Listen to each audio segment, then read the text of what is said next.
So, when communications theorist Marshall McLuhan wrote in 1964, "The medium is the message," what exactly did he mean? I think there is a clue here with this O'Brien. 1974. When people play a crystal mouthpiece, we have this preconceived notion of what it plays like, and a lot of it were due to conscious decisions made by Mr. O'Brien. Um, I think that if we look at this type of chamber, it's unique. People don't think about a lot of classical rubber mouthpieces with a chamber like this. Why?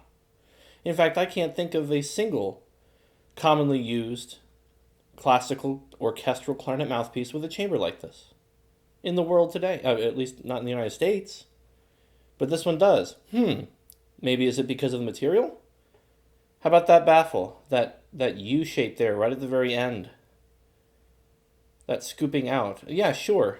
You can see some Leroy's, some Selmers have a baffle like that. Some Caspars, not really.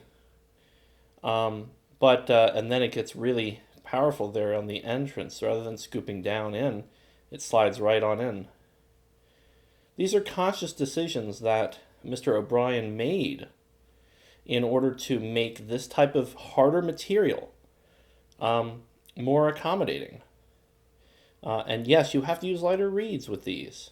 It's just a different way of pushing them. And, people have, like the great Gino Cioffi and many others, use them to great effect to a big principal clarinet sound. It's not quite as flexible.